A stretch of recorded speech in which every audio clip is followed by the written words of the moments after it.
In this video, we're going to take a look at the solutions to the contract exercises. So at the end of the previous video, we asked you to implement token contracts so that it passed all these contract tests. So if you haven't done that yet, just jump back to the previous video and give it a go. So here we are with our contract tests. So we've got a series of about 8 or so tests. So we're just going to work through each one in turn and write token contract to make these tests pass. So the first thing we want to do is make sure that token contract implements contract. So here we're checking that the token contract is an instance of contract.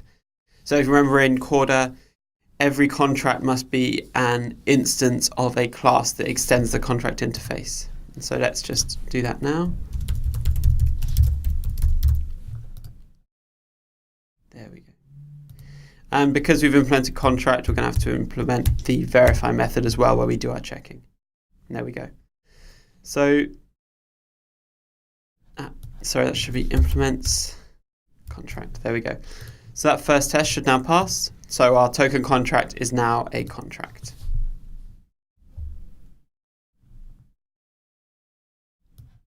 Yep. So that passed. And the next test is that the token contract requires 0 inputs in the transaction. So remember, we took a look at this contract DSL in the previous video, but basically we're creating a dummy transaction here and giving it an input and asserting that the transaction should fail to verify.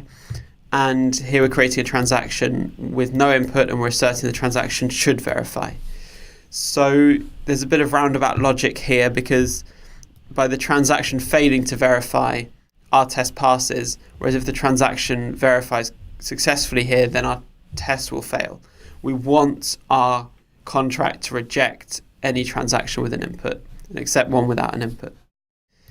So we can write that as follows, and there's going to be a lot of different ways to write these contract rules, but what we can just say is if transaction.getInputs states.size not equal to 0, throw new illegal argument. Here we can put whatever message we like, but something along the lines of transaction must have 0 inputs. There we go. And we can run this test now.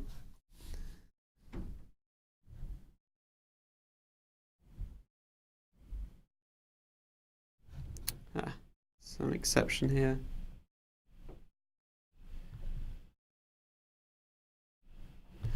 So I haven't updated my compiler settings as we talked about previously. So here, let me just re-add those and just do a complete rebuild. And now if we go back and run the test again,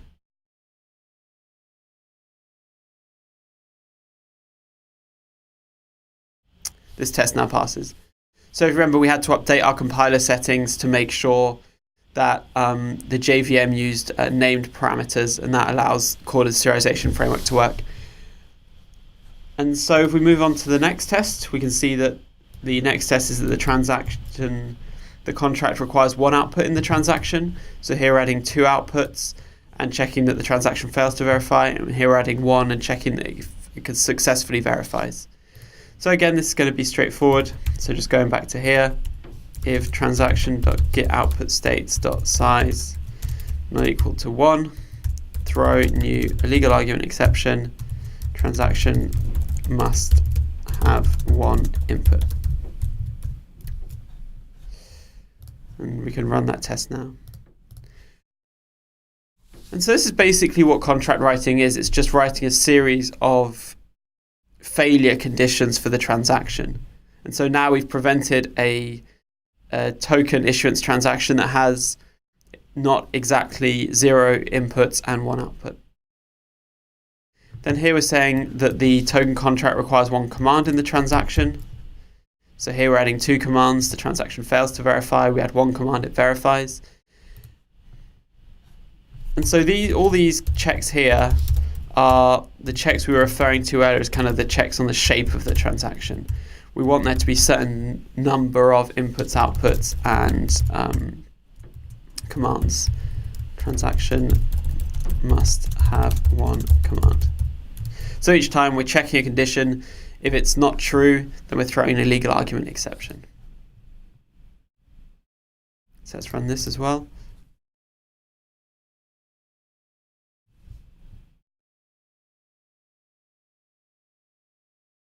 go. So now we're going to move on to checks more on the contents of the transaction. So I'll go a bit faster now. So we want the transaction to have an output state that is a token, and we also want, in this longer test here, we want the output token to have a positive amount, and we want the command to be an issue command. So let's go through all three of those. Those are our content requirements. So we want to grab that output, check it's a token state, check it has a positive value, grab that command and check it, say, an issue command. So what we can do is, if we can get the output here, so we can say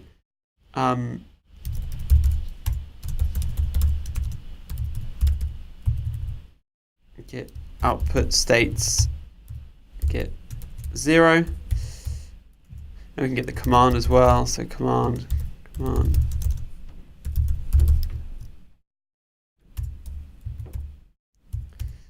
There we go. Oh, I think we might be able to do that. Can we do that? Or get output 0. Does that work? So there you go. There's various things you can do to access the contents of the transaction. And then we want to do some checks here. So we say if output, and so here we have to say if not output instance of token state, throw new illegal argument exception, output must be a token state, and if not, command instance of issue.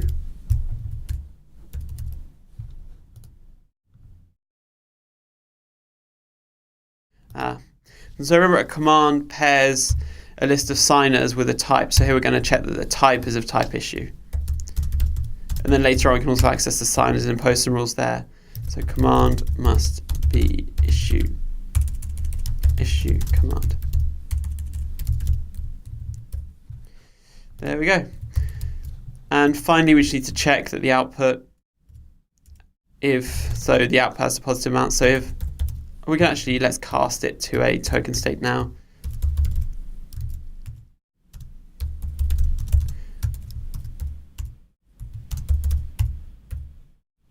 And here we can say if token.amount less than 0, throw new illegal argument exception, token amount must be positive. There we go. So that should pass our next barrage of tests. So let's just run all of them now and see what happens. And so if you remember, we've imposed rules on the contents of the transaction, the shape of the transaction, and our final test here is just to check that the issuer is a required signer. So we don't check the actual signatures here, but we do have to check the required signers. And otherwise, if we didn't have this rule here, anyone could issue themselves tokens. So it's very important for any issue token to be able to say, well, it's the issuer must sign, otherwise anyone could issue themselves tokens issued by someone else. And so here we want to get the required signers first. So here we can say list public key required signers equals command.get signers. So remember, the signers are listed on the command. And here we're going to and here we're going to say issuer, so party issuer equals token.get issuer. And here we're going to say if required contains issuer.owning key. So we can actually break this out. So we can say public key issuers key equals issuer.get owning key. And here we say if not required signers contains issuer's key. Throw new legal argument exception. Issuer is required, or issuer must be required signer. So let's run that final test now.